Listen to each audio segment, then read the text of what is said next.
네, 그러면 이제 우리 성경 말씀 읽고 그러고 나서 오늘 설교 말씀 듣도록 하겠습니다.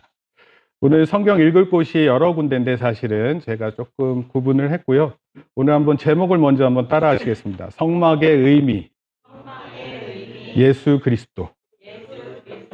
사실 구약의 성막 이야기는요, 예수님으로 가득한 이야기입니다. 그래서 이와 관련된 내용을 한번 살펴보도록 하겠습니다. 먼저 성경 말씀은요, 네. 출애굽기 25장 1절, 2절 말씀이에요. 그래서 네, 앞에 보시면 좋을 것 같습니다. 두 절밖에 안 돼요. 한번 읽어볼까요? 제가 한 절 읽고 여러분들이 한 절 읽습니다. 여호와께서 모세에게 말씀하여 이르시되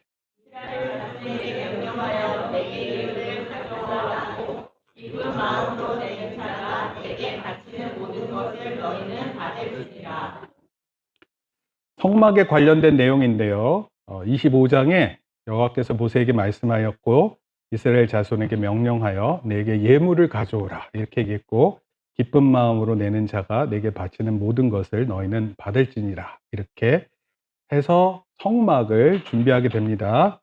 그 다음에 출애굽기 39장 32절에서 43절인데 제가 이렇게 딱 4절만 뽑았습니다. 한 절 읽고 또 한 절 읽어주시면 됩니다. 이스라엘 자손이, 자, 여기 보면서 하면 돼요. 여기 보면서. 성경을 계속 찾고 있는데 여기 보면 됩니다. 제가 먼저 읽고 한 절 읽어주세요. 이스라엘 자손이 이와 같이 성막, 곧 회막의 모든 역사를 마치되 여호와께서 모세에게 명령하신 대로 다 행하고 여호와께서 모세에게 명령하신 대로 이스라엘 자손이 모든 역사를 마침에 모세가 그 마친 모든 것을 본즉 여호와께서 명령하신 대로 되었으므로 모세가 그들에게 축복하였더라. 아멘. 아까 25장의 예물을 통해서 성막을 준비하고 39장 32절부터 읽으니까 이때 성막이 다 만들어졌어요. 그리고 여호와께서 명령하신 대로 다 준비가 되었다 이렇게 얘기를 했습니다. 그 다음에 출애굽기 40장 34절에서 38절입니다. 구름이 회막에 덮이고 여호와의 영광이 성막에 충만하매 모세가 회막에 들어갈 수가 없었으니 이는 구름이 회막 위에 덮이고 여호와의 영광이 성막에 충만함이었으며 구름이 성막 위에서 떠오를 때에는 이스라엘 자손이 그 모든 행진하는 길에 앞으로 나아갔고 구름이 떠오르지 않을 때에는 떠오르는 날까지 나아가지 아니하였으며 같이 읽습니다. 낮에는 여호와의 구름이 성막 위에 있고 밤에는 불이 그 구름 가운데 있음을 이스라엘의 온 족속이 그 모든 행진하는 길에서 그들의 눈으로 보았더라. 아멘. 성막이 만들어졌고요. 이제 오늘 우리가 금방 읽었던 40장 말씀에 보면 그 성막 위에 회막, 성막 똑같은 말입니다. 하나님의 영광이 충만했다. 이렇게 얘기를 하고 있어요.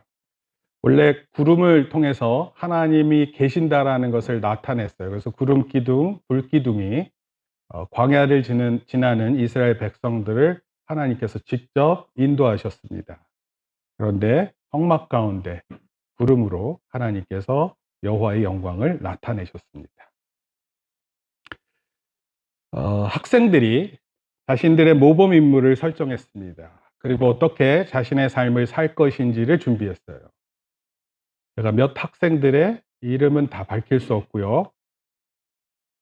누구영이라는 친구는 10대 좋아하는 것을 찾고 공부하기, 20대 실패를 두려워 않고 도전하기, 30대 자신이 남에게 어떻게 도움을 줄 수 있을지 생각하고 행동하기, 40대 이순신 장군처럼 남이 보지 않는 곳에서 최선을 다해 모범이 되자 이렇게 마음을 먹었어요. 두 번째, 최규별 10대 책 많이 읽고 공부 열심히 하기, 20대 세종대왕처럼 내가 맡은 일에 최선을 다해 남이 필요한 사람이 되자, 30대 내 주변에 모르는 사람들이라도 힘들게 사는 사람들을 도와주자, 40대 내가 번 돈으로 사회 봉사를 하고 동시에 경력이나 인맥에 상관없이 능력 있는 사람을 등용해야지 라고 마음을 먹었습니다. 세 번째밖에 없어요. 장누구우라는 친구는 10대 때 열심히 공부해 꿈을 이룰 것이다. 20대 뉴스와 논문을 많이 읽어 국회의원이 되기 위해 노력한다. 30대 국민들에게 정의로운 국회의원이 되기를 노력한다. 40대 노 대통령처럼 정의로운 대한민국을 만들기 위해 대통령 선거에 출마한다. 이런 목표를 세웠다. 이 세 명의 공통점이 있습니다. 누구예요? 세 명의 모범이 있었어요. 어떤 사람을 딱 놓고 나도 저 사람처럼 저런 생각을 하고 따라 살아야지 이렇게 마음을 먹었는데 얘네들은 앞에서도 웃고 있네. 도대체 어디서 터지는 거예요? 빵 터지는 게. 응? 같이 좀 웃자. 어디서 웃는 거예요? 어느 지점에서? 예. 누군가의 삶이 우리에게 영향을 줍니다. 따라서 우리 모두는요, 올바른 다른 말로 자아성이라 이렇게 표현합니다. 만들기 위해서 모범적인 누군가의 삶이 필요해요. 이를 통해 자신에 대한 이해, 바람직한 나의 정체성을 형성할 수 있습니다. 내 앞에 어떤 인물인데 그 인물이 훌륭하고 중요한 사람일수록 그런 사람처럼 될 가능성이 높아요. 그런데 우리가 존경하면서 누구를 닮기도 하고요. 또 우리는 욕하면서 누구를 닮기도 합니다. 사랑하는 성도 여러분, 지난 한 주간에 하루하루를 지내면서 누가 여러분들 마음의 중심에 있었었나요? 어떤 사람입니까? 내가 존경하는 사람이 한 주간의 삶의 사람이었나요? 아니면 내가 비난하고 비판하는 사람이 한 주간의 삶이었나요? 존경의 대상입니까? 비난의 대상입니까? 프리드리 니체라는 사람이 이런 표현을 했어요. 괴물과 싸우는 사람은 스스로 괴물이 되지 않도록 조심해야 한다. 그대가 오랫동안 시면을 들여다본다면 시면 역시 그대를 들여다본다. 시어머니 욕하는 며느리가요, 나중에 시어머니가 되면 시어머니보다 더한 시어머니가 되는 거예요. 경찰이 강도, 마약, 살인, 강간의 중범죄자를 체포하면서 강력한 공권력을 사용하죠. 그런데 자기가 그 공권력을 사용하면서 자신이 놀랍니다. 왜냐하면 나쁜 사람을 잡기 위해서는 어떤 폭행도 어떠한 형태의 대응 수단이 다 정당화되는 거거든요. 그래서 자기가 오히려 강력범들을 체포하면서 심하게 대하는 모습을 보고 경찰들이 놀란다 그래요. 공무원, 경찰만이 아닙니다. 그런데 한때 국가공무원 범죄 중 경찰 공무원이 저지른 범죄가 전체의 46%를 차지하던 때도 있었습니다. 이게 2019년 이야기예요. 나쁜 사람 잡다가 나쁜 사람이 되고 만 거예요. 우리는 누구를 모범으로 삼느냐에 따라 결국 우리 자신이 되는 거예요. 여러분, 누구를 생각하고 한 주간을 지내셨나요? 누구를 모범으로 삼고 계신가요? 오늘 우리는 출애굽기를 마지막으로 다루는데 그 내용이 성막이에요. 성막을 중심으로 살펴봅니다. 성막에 대한 이야기로 핵심을 전할 거예요. 그런데 한 가지 동시에 우리가 생각해야 되는 것은 내가 어떤 인물을 내 안에 두고 사는지도 같이 생각해 봤으면 좋겠어요. 출애굽기 25장 2절에 보면 한번 읽습니다. 시작. 이스라엘 자손에게 명령하여 내게 예물을 가져오라 하고 기쁜 마음으로 내는 자가 내게 바치는 모든 것을 너희는 받을지니라. 하나님은 모세를 통해 이스라엘 백성들이 성막을 준비하게 하십니다. 그런데 그때 백성의 기쁜 마음으로 드리는 예물을 통해서 준비하게 하세요. 그리고 하나님의 명령을 받은 이스라엘 백성들이 모세에게 성막을 다 준비해서 가져옵니다. 그리고 참 19장 42절 43절 같이 읽습니다. 모든 역사를 시작. 모든 역사를 마침에 모세가 그 마친 모든 것을 본즉 여호와께서 명령하신 대로 되었으므로 모세가 그들에게 축복하였더라. 그리고 그 하나님께서 그 성막에 임재하시는 것입니다. 출애굽기 40장 34절 시작. 구름이 회막에 덮이고 여호와의 영광이 성막에 충만하매. 출애굽할 당시에 이스라엘 백성들이 약 200만 명이에요. 그러니까 여러분들 지금 보시는 그림에 여기 이렇게 십자가 형태로 돼 있고 사람들이 이렇게 막 있는 겁니다. 여기 있는 인원들이 한 200만 명. 그리고 이 가운데가 성막이에요. 그 성막에 구름이 임하신 건데 이 꽃이 꼭 성막에서 불 난 것처럼 보이는데 하여튼 그게 그거예요. 여기가 성막입니다. 영어로 된 자료가 있어서 찾았고요. 성막에 임하셨다. 이를 통해서 이스라엘 모든 백성이 볼 수 있었어요. 이게 바로 성막입니다. 성막은 그 모습이 이렇게 되어 있었고요. 이 성막 안에는 제사장들만 들어갈 수 있었습니다.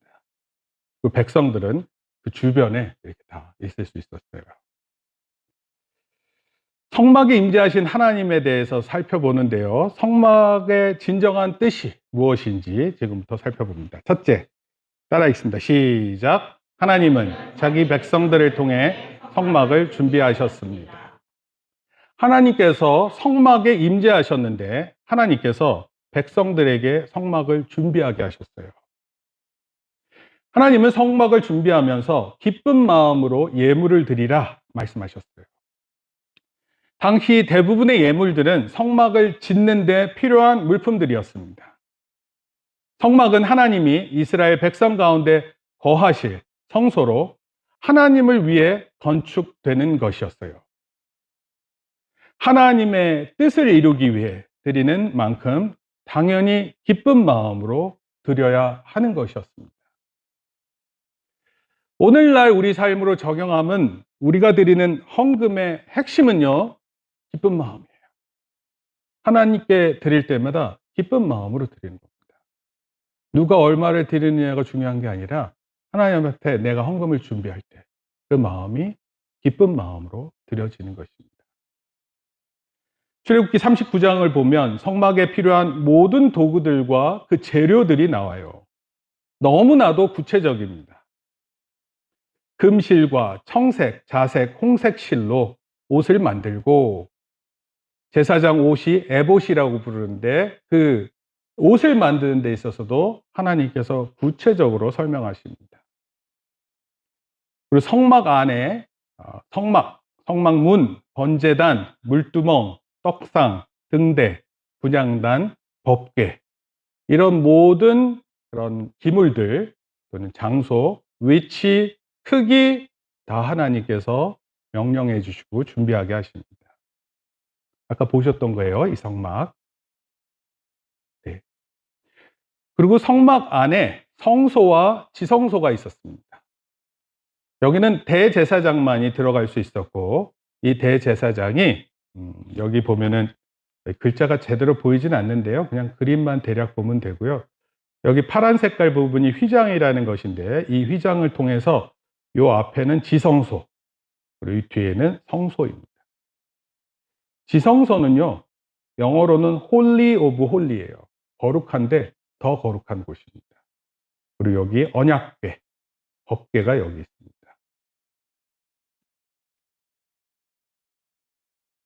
하나님은 자기 백성들을 통해 성막을 준비하게 하셨어요. 재물을 준비하고 예물을 준비할 때마다 기쁜 마음으로 드리는 예물은 받으라 이렇게 말씀하셨습니다. 따라서 우리도 하나님 앞에 헌금할 때 기쁜 마음으로 드려야 합니다.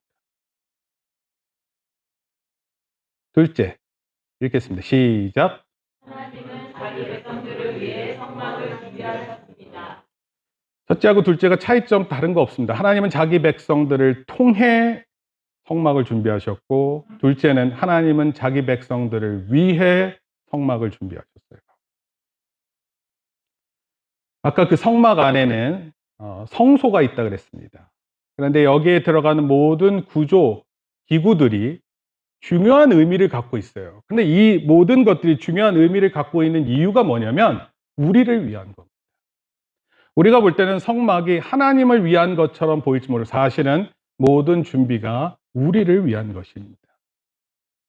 무엇보다 하나님의 뜻을 이루기 위해 거룩한 도구로 수행하도록 우리를 부르셨어요.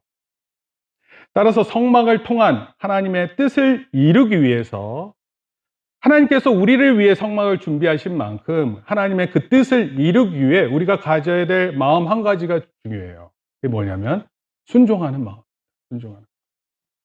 우리가 하나님 말씀을 읽을 때 준비된 마음으로 하나님 제가 이 말씀에 순종하겠습니다.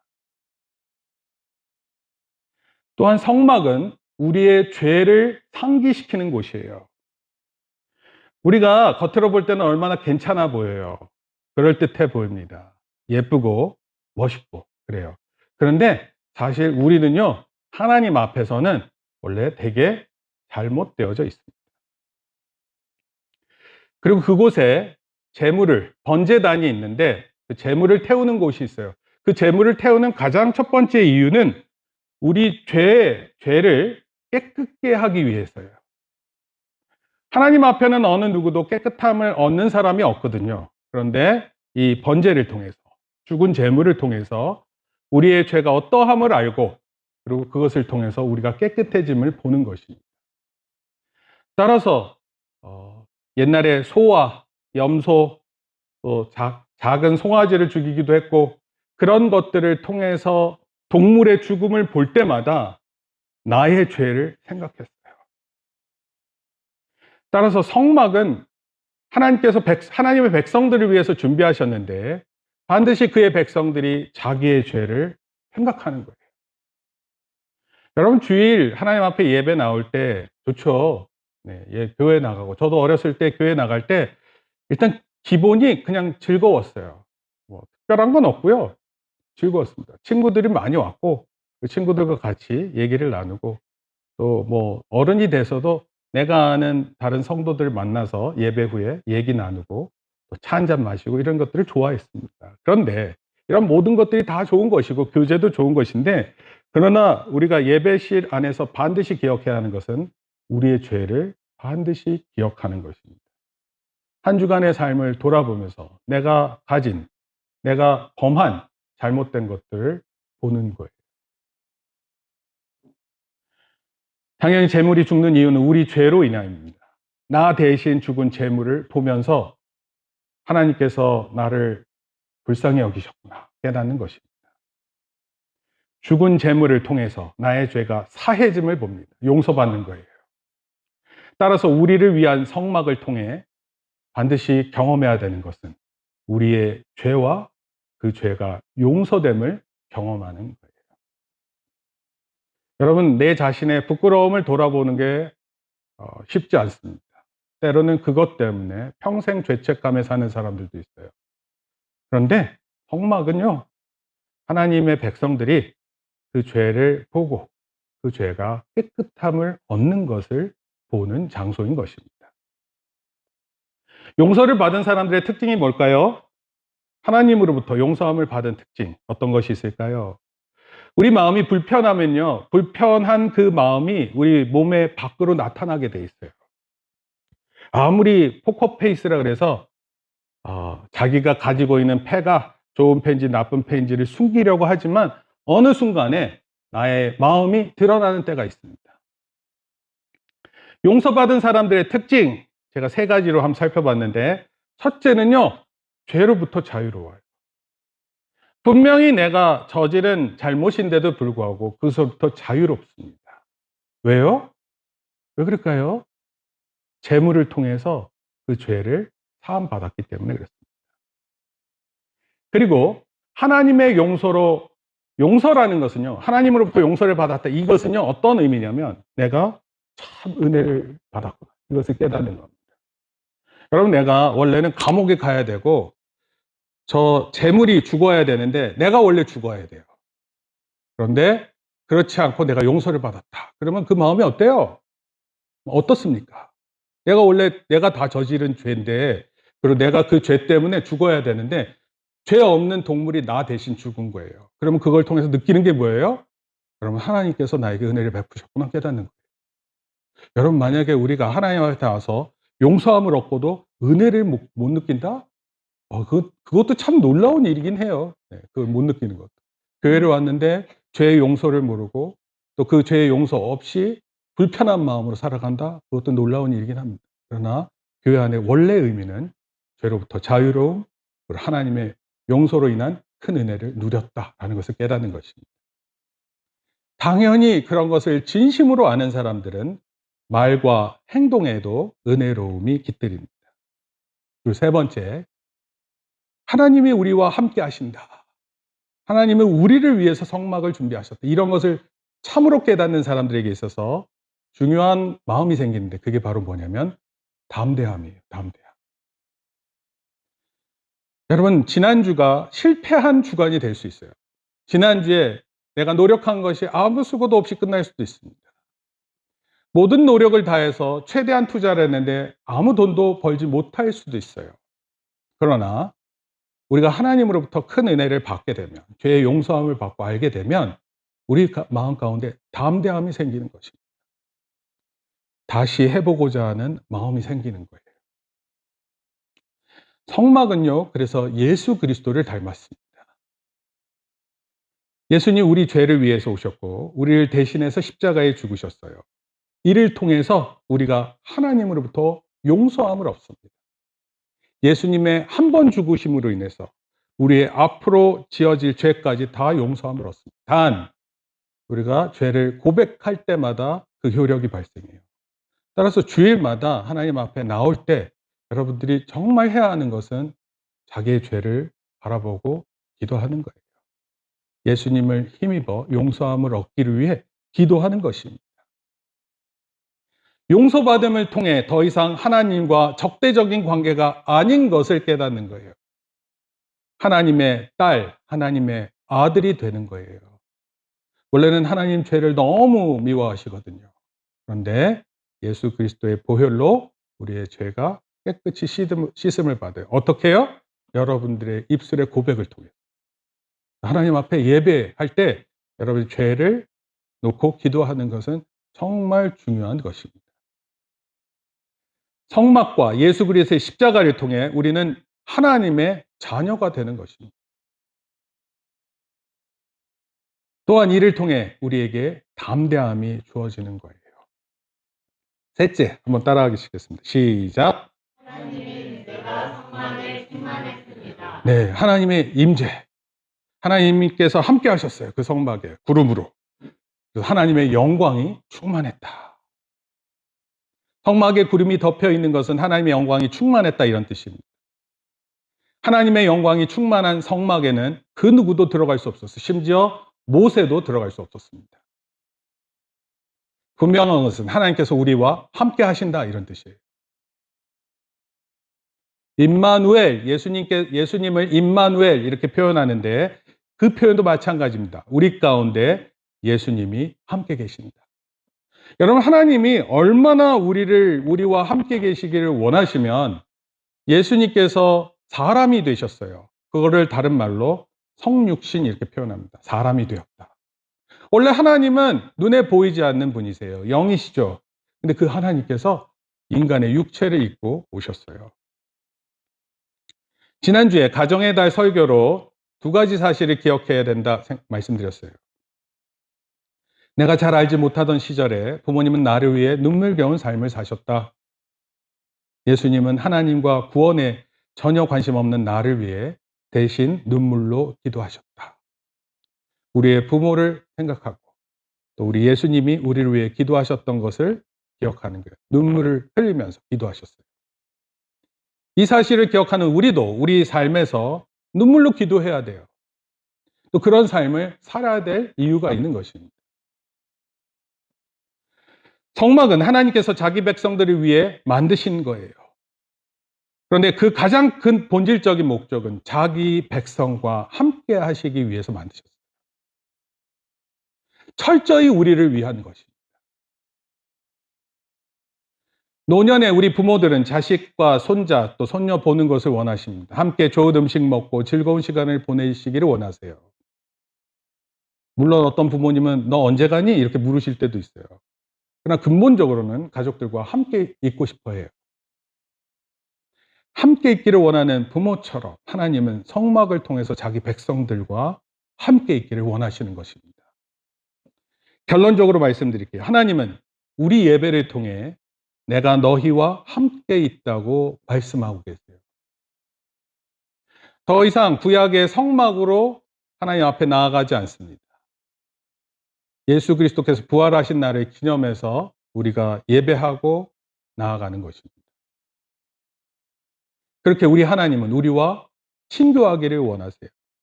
우리와 깊은 사귐을 갖기를 원합니다.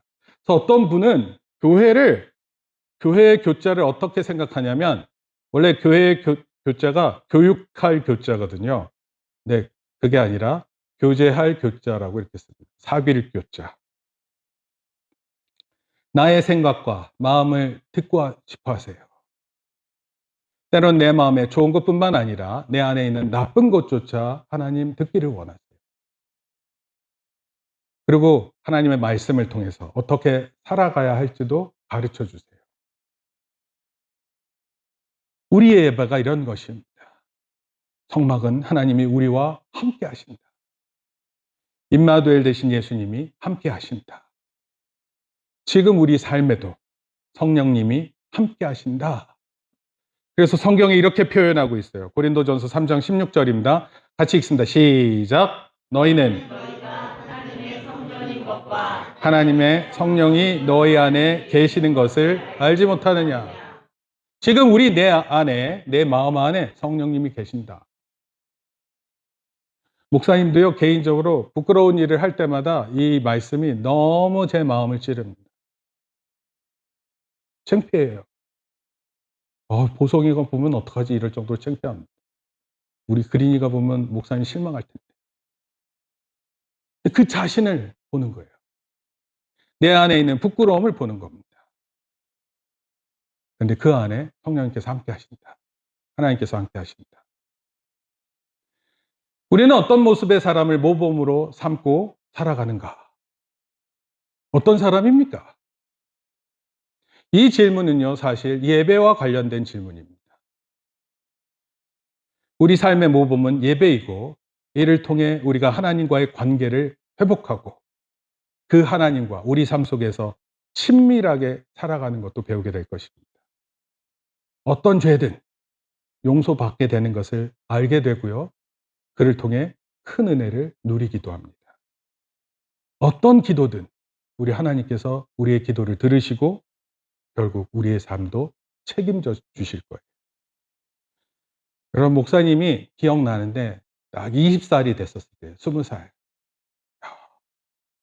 그때 할 수 있는 게 많은 것처럼 느꼈을 것 같아요. 아니에요. 되는 게 없다고 생각되는 때였습니다. 뭘 해도 안 되는구나. 그런데 제 안에 마음을 품습니다. 어떻게 살아가야 되겠다. 뭘 해야 되겠다. 그리고 저도 예수님, 하나님의 말씀에 순종하기를 제일 먼저 다짐했고요. 그 다음에 하나님을 잘 믿는 사람을 유심히 봤습니다. 나도 저렇게 살아야지. 하나님을 참되게 믿는 사람들의 모범을 따라야 돼요. 그리고 그렇게 살아가는 사람들한테 이야기를 들어야 돼요. 아무것도 없잖아요? 정말 아무것도 없습니다. 젊었을 때 자기가 목표라는 삶이 없잖아요? 그러면 정말 아무것도 남는 게 없어요.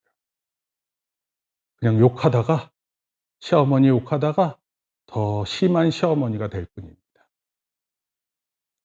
한 주간 우리 이렇게 살도록 합시다. 성막의 참 의미를 아는 자로서. 그리고 제가 성경 말씀 한 구절을 인용했어요. 같이 읽습니다. 새 계명을 시작. 새 계명을 너희에게 주노니 서로 사랑하라. 내가 너희를 사랑한 것 같이 너희도 서로 사랑하라. 너희가 서로 사랑하면 이로써 모든 사람이 너희가 내 제자인 줄 알리라. 성막과 예수 그리스도로 인해 우리의 말과 행동이 사랑스럽기를 축복합니다. 한 주간 예쁘게 말하시고 예쁘게 행동하기를 소원합니다.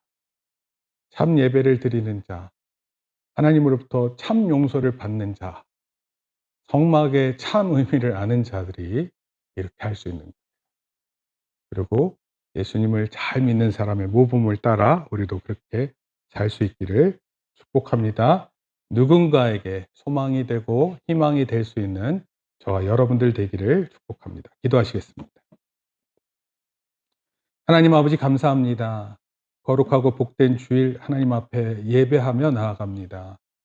예수 그리스도께서 우리를 위해 죽으셔서 우리의 죄를 위해 죽으셔서 우리가 죄를 고백할 때마다 하나님으로부터 용서함을 얻습니다. 이 놀라운 은혜가 매주일 펼쳐지는데 우리의 마음이 심란하고 어둡고 늘 걱정 가운데 있고 다른 사람 욕하기 바쁜 사람들 되지 않게 붙잡아 주시옵소서. 참 은혜를 소망하고 하나님의 은혜가 어떠한지를 잘 깨닫는 하나님 귀한 사람들 되어서 많은 사람들을 위해 쓰임받고 또 내가 이해하지 못하는 사람을 품고 또 도울 수 있는 그런 사람들로 커가고 또 그렇게 10대, 20대, 30대, 40대, 또 50대, 60대, 70대를 살아가는 우리 모든 성도들 되게 복내려 주시옵소서. 예수님의 이름으로 기도합니다. 아멘. 이제는 우리 주 예수 그리스도의 은혜와 하나님 아버지의 크신 사랑과 성령님의 감화 감동 교통하심이 이제 성막의 참된 의미를 알고 돌아가는 모든 성도들 머리 위에 이제로부터 영원토록 함께 있을지어다. 아멘. 우리 하나님께 영광의 박수 올려드립니다.